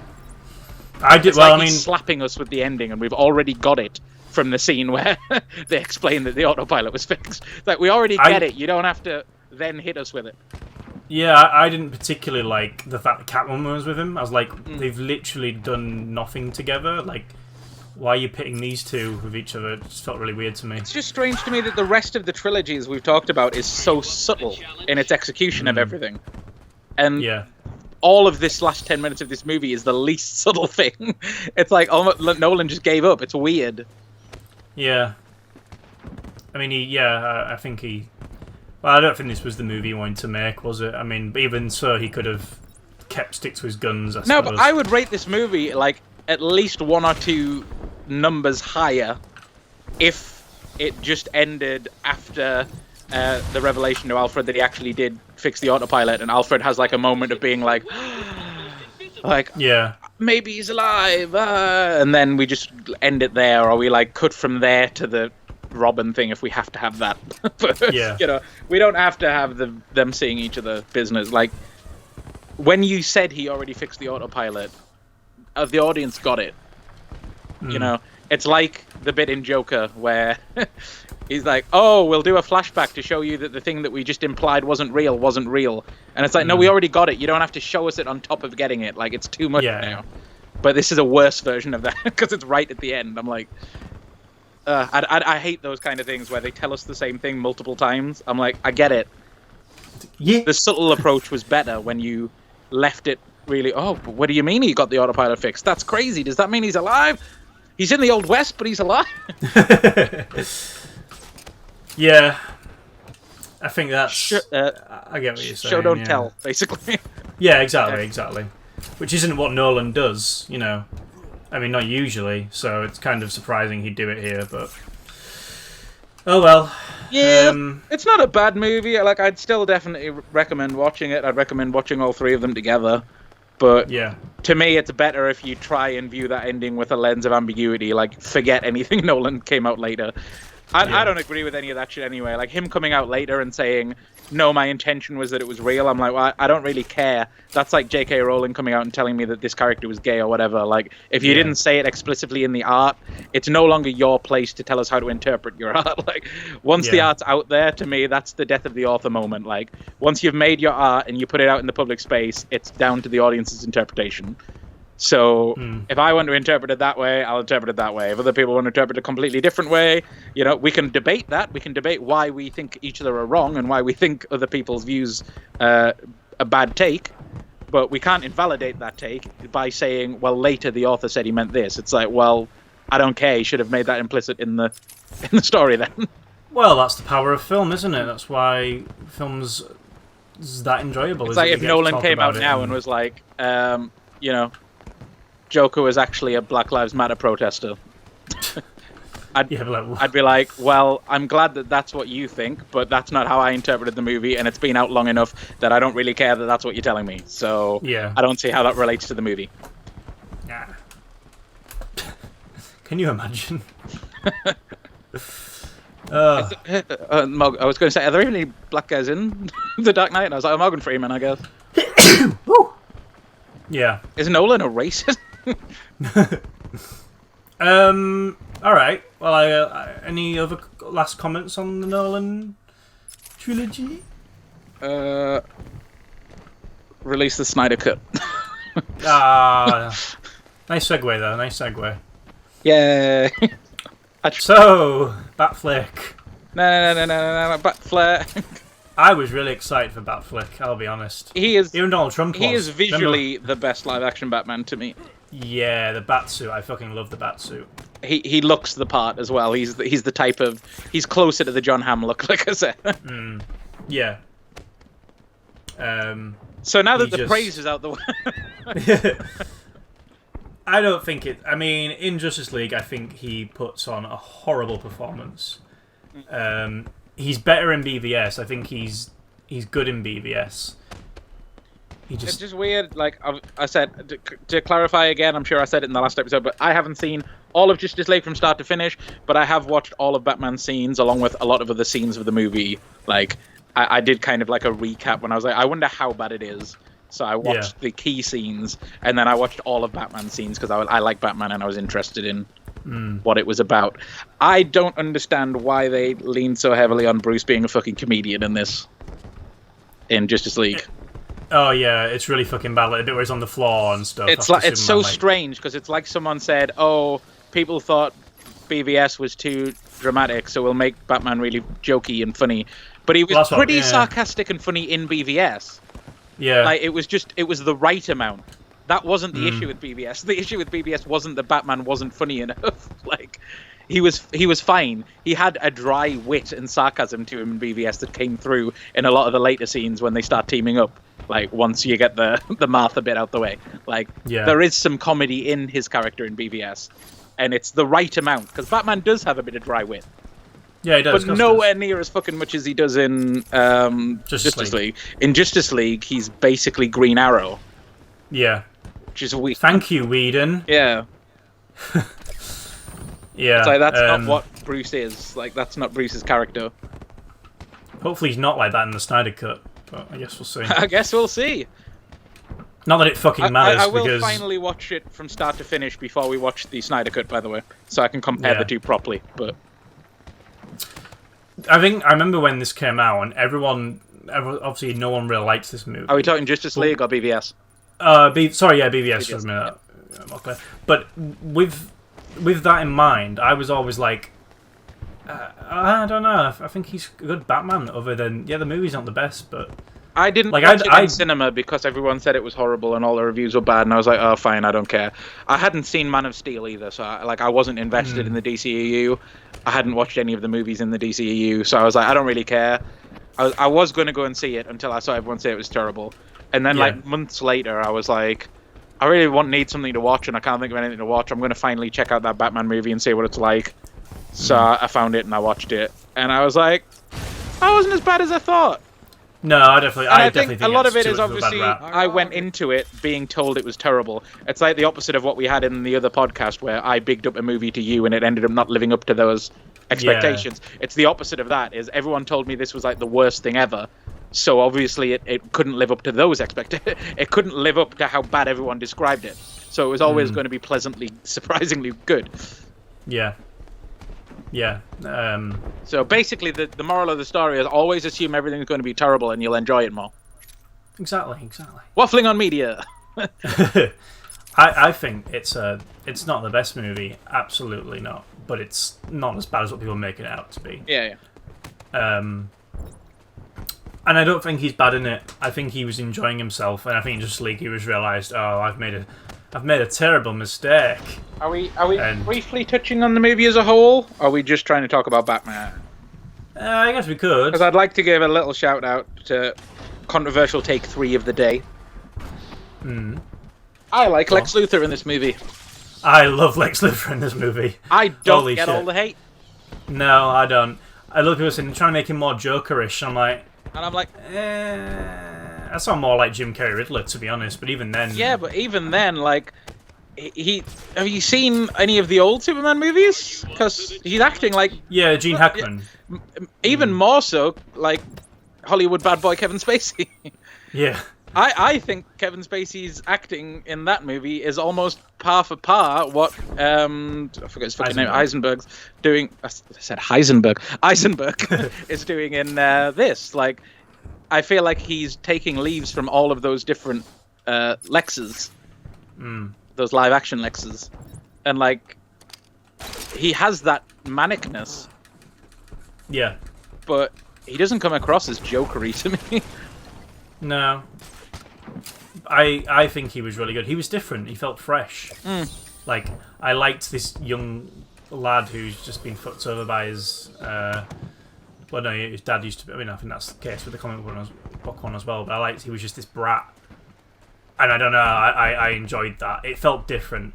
I don't think Lex Luthor's a boring villain at all. But he's not my favourite. I think it's because he's not... Lex Luthor isn't a boring villain in himself. I think Lex Luthor can and often is a boring villain how he's written. A lot of people don't know what to do with Lex Luthor to make Lex Luthor interesting. So you get a very bland character. And then they do stupid things, like in one of the recent runs, they gave him like god powers and stuff. Like, I was reading one of the Riddler comics where he gets visited by God Lex Luthor, who gives him a rant about why he's a bad villain. And I was like, is this what they're doing to make Lex interesting now? Is like they couldn't work out how to write him interesting, so they had to make him into a like Dr. Manhattan looking god character. Yeah, I was like, he's an interesting enough character if you know how to write him. I've read some very good Lex Luthor comics, or comics that have had Lex Luthor in them. He's a very interesting fucking... I was going to say 3-dimensional, but he's basically a 4-dimensional character. He can be very fucking deep if you know how to write the character. Oh, yeah. And I saw this as the beginning of a character like that. I was excited to see how Eisenberg's Lex would evolve, and I don't know if we're going to get that now. Maybe we will. I mean, they still seem like they're going ahead with the DCU. He's in the post-credit scene for Justice League where he meets Deathstroke. Yeah, and they're doing Flash now, aren't they? Which I think's meant to be connected, maybe. Yeah, maybe. I'd like to see him come back, but I liked him, and I liked him at the end of Justice League. I thought he was a bit more reserved then, which is what I assumed would be the case. He's slowly developing into more of a traditional Lex Luthor. Yeah. Like, he seems... I like the boldness. I like the way acts towards Deathstroke. Like, he should be very scared, but he's not, because he's Lex fucking Luthor. He's just like, he jokes with him, but not in like an over-the-top way like he would have in BVS. It's a much more subtle sarcasm. It's more like what I expect from like Batman. Like, they're very similar, Bruce and Lex, ironically. despite not being from the same comics originally. They've had a lot of run-ins. Lex is like a twisted Bruce Wayne. Yeah. Oh, yeah. But that's my 2 cents on Eisenberg's performance, which I think is the thing that a lot of people give the most shit to in this movie. Yeah. They're like, well, it doesn't have a good villain. And I'm like, it kind of does. He gets underused, and they do too much with the CGI monster at the end, instead of focusing on him. But his scenes are pretty fucking good. Yeah. And I quite like Henry Cavill as well. Yeah. I don't think he's perfect, but I think he was given not the best stuff to work with. I think I don't know. The old Superman movies are obviously very different tonally, like we said. I would still say I think Cavill's so far the best Superman we've had on screen. They actually flesh him out in a way that they didn't in the past. Like, I like the bit where the fucking room blows up and the courthouse, and he's just kind of stood there and he's like, "Fuck." Superman's a character that, as a kid, I never cared about because both Superman and Lex suffer from the same issue, that they're almost too powerful. Lex in his intellect and Superman obviously in his strength. They're almost boring to watch if you don't know how to write them properly. So a lot of the time I didn't care about what Superman was doing because I was like, well, nothing's ever going to beat Superman, and the only way they're going to is by retconning some fucking kryptonite bullshit in there. But when you actually get into Superman, his real struggle is himself and his humanity. That's more interesting. And you get a lot of that in Cavill. You get a lot of him struggling with, he knows he's not human, but he kind of is because he's been raised as one. And it's that internal back and forth, which is interesting to see, to me. Yeah, I love Brightburn as well. Yeah. I was thinking about it while I was saying it, ironically. So I guess we're kind of coming to the end of it, but it's still Batfleck has made some other appearances. Suicide Squad. Oh yeah, I was like, wait, what? Has he? What? Yeah. I was like, was he in Shazam? No, that was nobody. That was implied Cavill. Yeah. Fucking hate Suicide Squad. Yeah, I mean, Suicide Squad is basically a Batman movie, so I thought we should talk about it, even though it's not really a Batman. It is a Batman movie, though, isn't it? I mean, the Suicide Squad was originally a Batman spin-off comic. Yeah. So, I love those comics, but Suicide Squad's a terrible movie. Suicide Squad is more disappointing than my Saw. I remember being so excited for this fucking movie because I read all the comics and I loved them. And came out and I was just... I was even like... Because I didn't like what they did with Joker, which everyone was like, well, you're just being judgmental because he looks bad. And I'm like, no, but I can see from looking at him how he's going to act. That was what I was more bothered about. If he looked like that and he acted like the fucking Joker, I could at least be like, well, I think he looks silly, but I don't really care because there's a lot of people I think look silly and are pretty intimidating.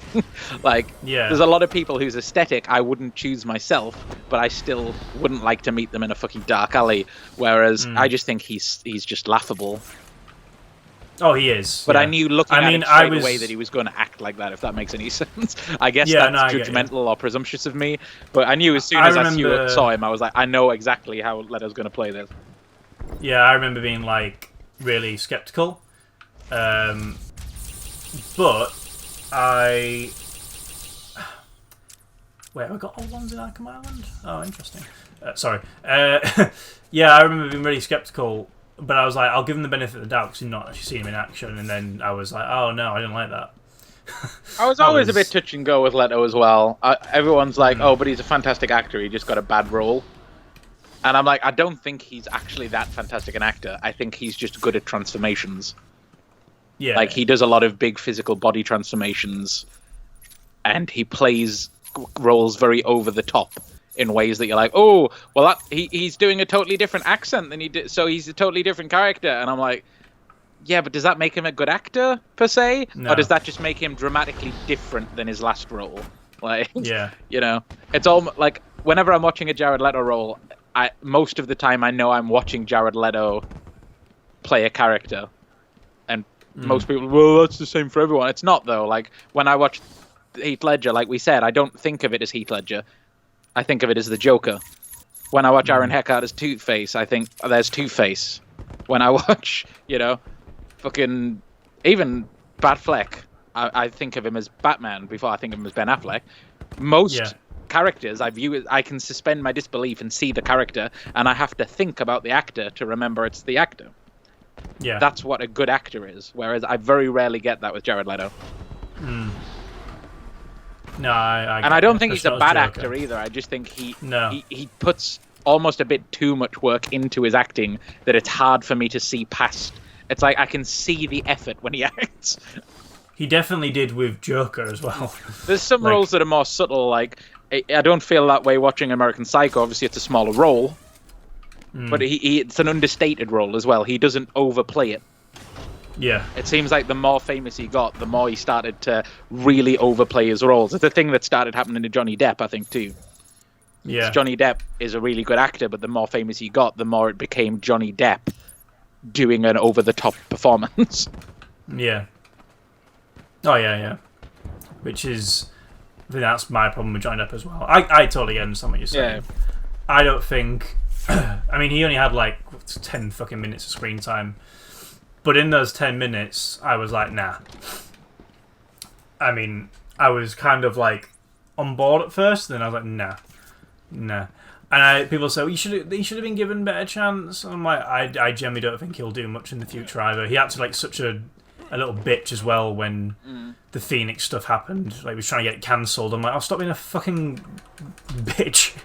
I know he kind of got fucked over a bit, in terms of his screen time, and I get that, but I mean, obviously there are people who do.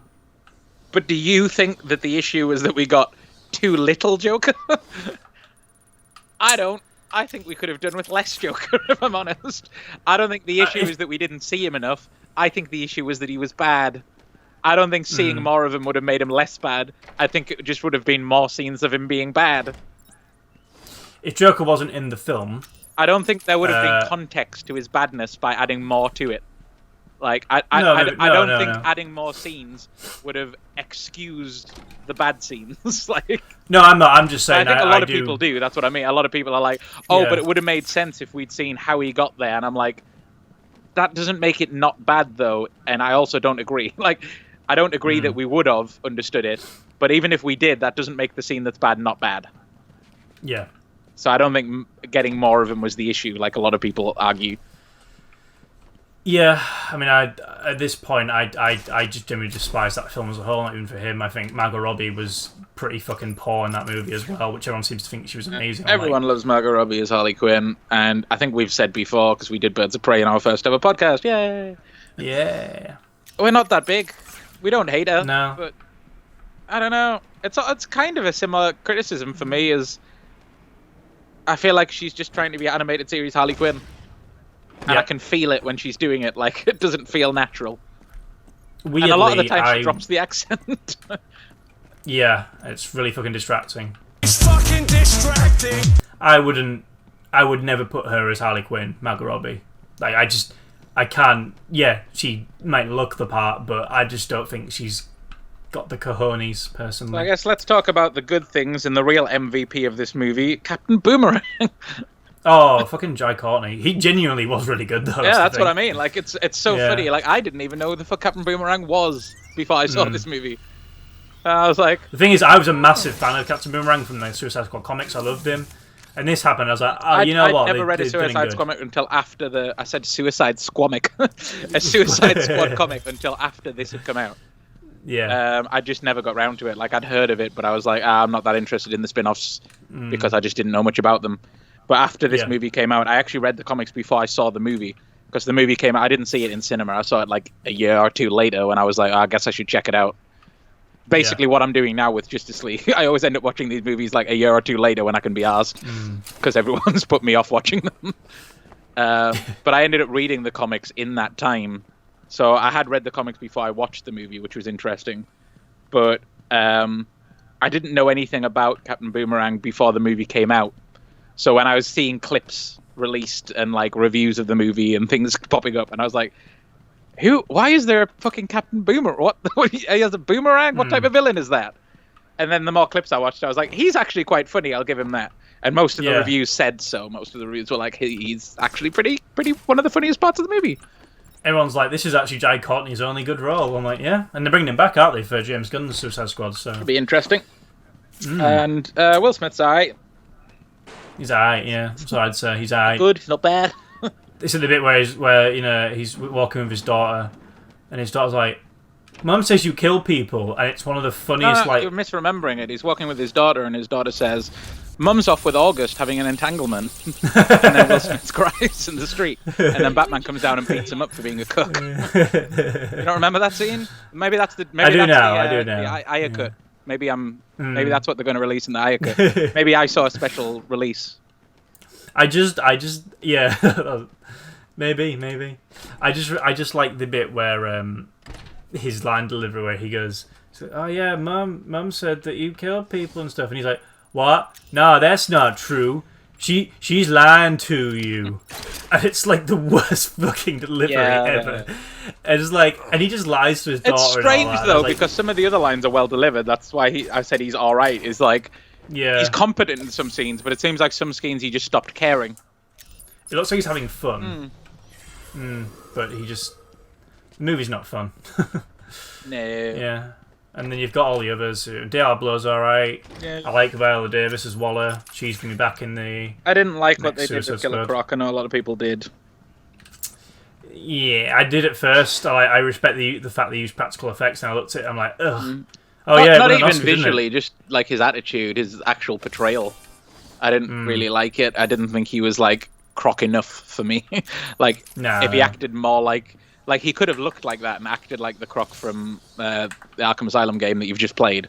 Like, think about at the start when Croc's on the stretcher. Yeah. He's very understated and subtly menacing, whereas this one isn't at all. Yeah. But he could have had that attitude while still looking like that.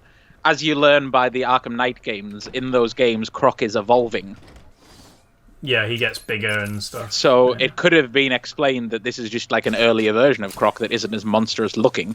I was okay with that. I could justify the appearance. I didn't find the character to be very Killer Croc-like. It's not the Killer Croc that I knew from the comics and the animated series. I was like, It seemed like he just joked about eating people all the time. That was about it. I was like, all right, I get it.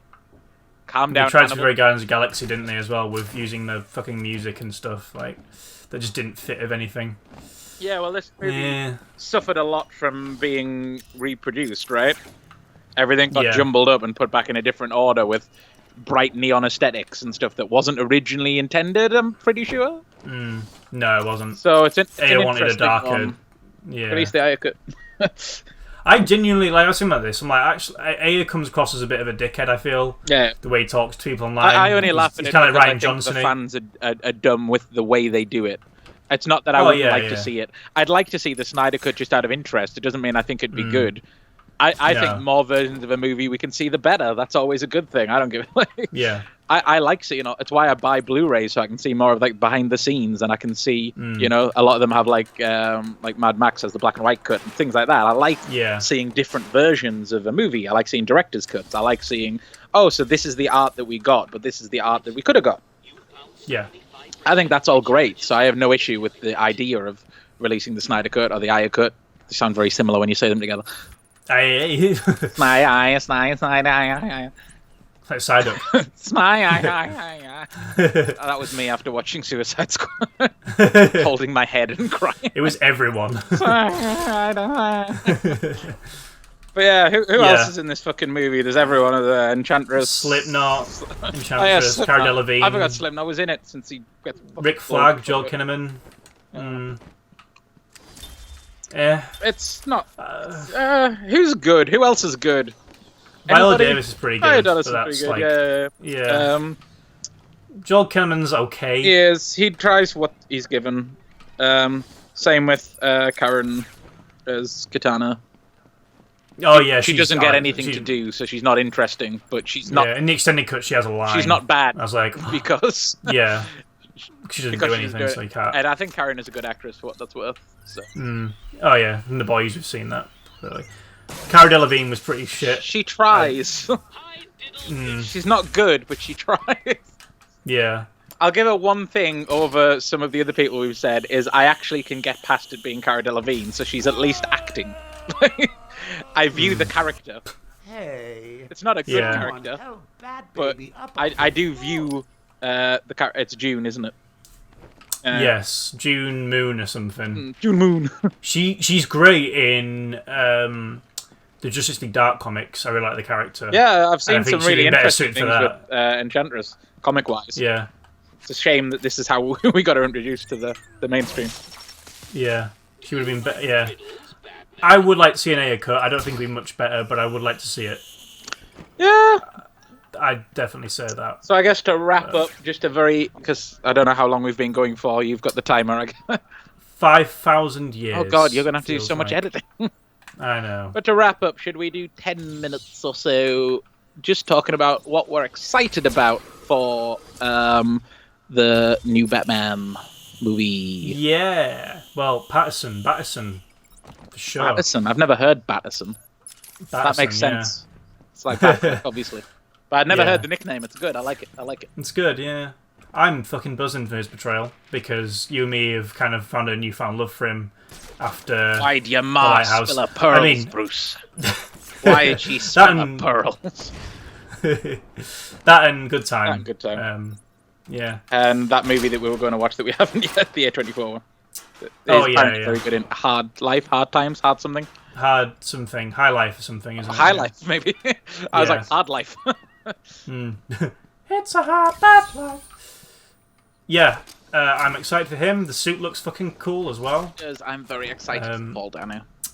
Yes. What reminded me of this is we were just talking about how disappointing it was that Enchantress was... that portrayal of Enchantress was how most of the mainstream was introduced to the character. And I was thinking, can you imagine if they'd done that with Riddler, that they were going to do, where it was rumoured that they were going to continue that timeline and Riddler was going to be played by fucking Sheldon from The Big Bang Theory. That was a big rumour for a while. It was, wasn't it? And I was like, that'd be it, because all the mainstream view of the Riddler would be then is Sheldon from The Big Bang Theory.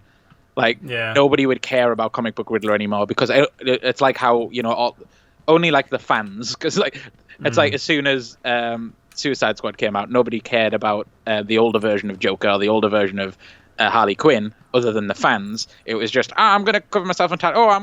Harley and Joker are so romantic. It would be the same thing, but for the Riddler, because I went, I like him from The Big Bang Theory.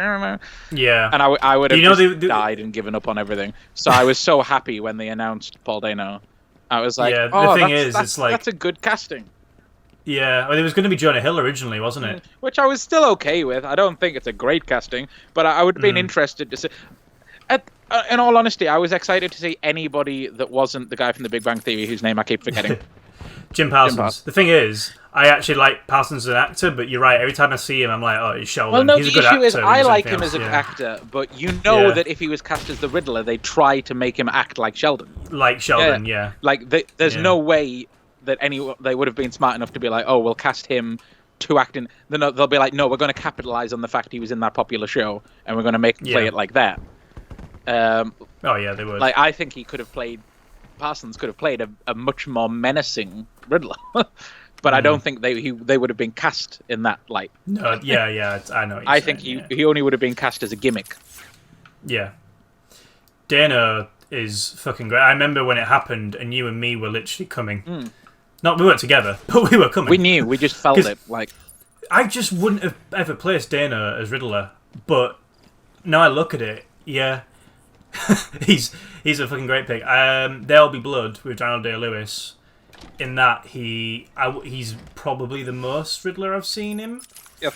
Even though when he's kind of like this cocky priest and stuff, and he kind of like gets one over on Daniel Day-Lewis's character, and it's a really fucking great scene. That kind of makes me think, yeah, he'd be good actually. He's gonna be good. I'm really excited and he is a great to see actor. how he plays the role. Like we said about how Parsons could have played it. Like, I think Dano has a lot of different choices here. I don't know what to expect, and I like that. I don't know if he's going to be a bit more manic, a bit more like BVS Luthor. I don't know if he's going to be a bit more cold calculating Riddler. I don't know if he's going to be a bit more jokey over the top Riddler. I don't know. He could do any of it. He's very good at playing controlling characters. I don't know if you've seen Ruby Sparks, where he's an author and he creates the perfect girl, and like she starts to exist, and he starts like, but he can control her with like his writings and stuff. And it's a really fucking like weird movie. I will check it out. Yeah, I recommend it. It's pretty distressing. It's his girlfriend who he's with now, actually, his wife, I think. But he's a very controlling, horrible guy in that, and that also rings a bit of Riddler. Yeah. So I think he's got the capabilities to do whatever. And then you've got Andy Serkis as Alfred. Remember that he can't be Riddler because he's not thin enough. Oh no, yeah. That's what that pissed me off. Someone we knew said. Remember that picture of Bouncer Riddler? Bouncer Paul Dano, sorry. I'm going to put it on screen now. But Bouncer Paul Dano, I just thought it was the funniest thing I'd ever heard. They were like, oh, well, I don't think he'll be a good Riddler because his face is too wide. I was like, what? Kind of if Jonah Hill had been cast, he would have had a heart. He'd be like, what? Like, there's lots of different versions of comic book Riddler. Like War of Jokes' Riddler is hench and has like a fucking... again, he has the John Hamm jawline. Like, it's a very different looking Riddler. Like, that was the one in the Batman where he's a goth. Yeah. It's like, yeah. I don't really care what he looks like aesthetically, as long as they capture the essence of the character. Like we said in last week's podcast, there is this fundamental underlying just madness, I guess, this obsession behind the Riddler that drives everything that he is, and it can manifest in lots of different ways. There's so many different types of Riddlers with different personalities. Like I said, there's the more controlling ones, there's the quieter ones, there's the crazy ones, there's the more over-the-top Jim Carrey ones, but they should all come from that same motivation if they're done well. There's that one motivation that he has to be the Riddler, to be this overbearing figure, to prove himself, basically. That is the Riddler. Similar thing with Joker as well. Joker's a similar character in that way. You can get a lot of different... That's what we were on about, weren't we? We were on about how Phoenix and Ledger are very different to the comic book one. You can do that with the villains as long as they capture some essence of the character. So I really hope they do a little bit of that and they focus a little bit on why he's doing what he's doing. We don't need an origin story. I'm happy for him to already be a fully fledged villain, but it'd be interesting to touch on his motivations and like his obsession, his OCD, his need to be the Riddler, basically. Yeah. I say the Riddler interchangeably with the best, ironically. I feel in his mind, being the Riddler is being... that was why he created this larger-than-life character to be like, I'm the Riddler. And they're like, okay, what does that mean? And he's like, shut the fuck up. Don't you know who I am? I think one of my best comic book series is After Hush. There's the mini series with Lowe, where Riddler's looking for refuge because Ra's al Ghul's thugs are after him for using the Lazarus Pit. Yeah. And he ends up staying with Poison Ivy, and Poison Ivy kicks the living fucking shit out of him. Yeah, she just fucking falls in, doesn't she? And she gives a whole rant to him about how he's not like any of the other villains, and he's not special, he's not super, he's not a freak, he's just a normal guy. And he's nothing because he's just a normal guy. And all of those guys are weird and freaky or superpowered or at least insane, whereas he's just a dude and rips the question mark off his tie and throws it on the ground. It's funny because it's meant to be a dismantling of the Riddler, but when I read it, it just defines to me what makes the Riddler so interesting is that he is just a guy. His entire thing is that's the point. The point is he's just a guy who decided, I'm going to be bigger than this. And he just has so much to prove, and it's just so fun to watch the Riddler for me. He's such an interesting character. Because like I said, his downfall's always himself. It's always that obsession to prove himself that ends up fucking him over, ironically. Yeah. It's both comedic and sad. Which I'm hoping Dano can pull off an outfit, so... It'd be lovely if we got to see that level of depth. We get a lot of it with Corey in Gotham, but obviously we haven't seen a on-screen movie live-action Riddler that's really delved into these deeper aspects of him. So that's my hope.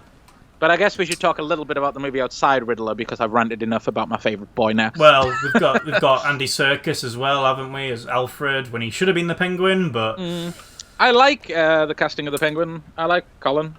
Colin Farrell, yeah. Fucking great He looks casting. good in the leaks. Yeah, with the white hair and stuff. Very Emperor Penguin. I'm very digging it. Yeah. I'm excited to see Serkis as Alfred. Yeah, I think he'll be good. I genuinely think he'll be very good at it. I mean, it's Andy Serkis. I'm excited to see what they do with it. I wonder whether he'll be a bit more meek or whether he'll be a bit more of a boisterous Alfred. I wonder whether he'll play it more close to the traditional Alfred or not. Yeah, we forgot to talk about Jeremy Irons as Alfred, and for what he was in, I didn't mind him, but he wasn't... I don't know, he wasn't anything really that interesting to me. He just didn't get much to do, yeah. Yeah. I like Jeremy Irons a lot. Oh, yeah. He's fantastic in most things I've seen him in. He's iconic as Scar. And he's one of my favourite cheesy action villain baddies in Die Hard 3. Not seen that yet. We said we'll do the trilogy at some point, I assume, for the channel. Yeah. So look out for that, guys. Yeah. I mean, there's who else is casting it? Oh, yeah, Jeffrey Wright as Commissioner Gordon. He might be really good as well. I was just going to say, wait, who's Gordon? No, yeah, Jeffrey Wright. Yeah. I'm excited for that. I think he would have been better Lucius, but I like him as Gordon. Have we had Lucius said yet? Who's playing Lucius? Do we know? They haven't confirmed he's in it. I assume, I don't know. He doesn't have to be in it, I suppose, but it feels like a character that you'd at least mention. Oh, Catwoman as well, Zoe Kravitz. Oh, yeah. Forgot about her. I feel like I don't know. I hope it's not too overstuffed. 'Cause I remember when we were talking about it, there was like big rumour that Mad Hatter was going to be in it as well, and well, if they play it like a comic book where these villains are side villains to the main plot and the main villain, it could be interesting. If you just tease them and you're like, we'll learn more about them and we'll see more of them in later installments, that would be good. I don't know if they'll have that patience, I guess. I don't know whether they'll have the tenacity to be able to hold back in that regard. But we'll see. Even like the Nolan movies, like we said, if they did similar things to like how he treats Scarecrow at the start of The Dark Knight, that would be okay. If we have a little scene with Batman, dealing with a villain, and then maybe he goes to Arkham and he talks to a villain for some reason because he needs him or her for whatever. Yeah. That would be interesting. It'd be cool to see Riddler as like a Hannibal Lecter type with Batman. Don't give away our ideas, Sam. My bad. But yeah. I'm excited for it. I like Matt Reeves. I think he's a really good director and writer. He's been writing the script for fucking ages now, and he's a big fan of Batman, so I'm hoping he can, I have very little idea what to expect, which is interesting. And for the first time in a long time, I'm dubiously optimistic. Most things, from the amount of time we talk about movies, I'm not excited for much now that's coming up. I always just assume it's going to be bad. And this could be bad. Oh, it could be very bad, But I have a weird hope that it's not going to be bad. I don't know if it'll be great. I don't know if it'll be one of the best Batman movies, but I think it'll be interesting. Yeah. There'll be something. So I'm excited to go into it. I'm excited to see where they take it. Yeah. So let's hope for the best. So I guess we'll call it a day there. Oh yes. Thank you for watching our series. It'd be good if we could do the Arkham games as well, talk about them. Yeah, there's loads more to do in Batman. Like, I wouldn't mind... Obviously, I kept talking about Gotham a little bit because I really, really like it, but I wouldn't mind talking about the TV shows in general, like doing more about the animated series and some of the later animated series, which you know more about than I do, because like I never watched the Batman. The Batman. I've seen scenes of Goth Riddler and stuff, but stuff like that would be interesting if we maybe did a one tying into the games and that. Some of the other media talking about the Telltale games more and things, but we'll see how we go. We'll probably do some other specials in the meantime because we don't want to just stick to one topic. Yeah, exactly. But we'll be back to our regular podcast, I assume, next week for you listening. But yeah, thanks for watching, guys. Yeah, man. We shall see you all soon. Bye. Bye. And what the fuck is it with you? I was looking at the light. It's fucking distracting.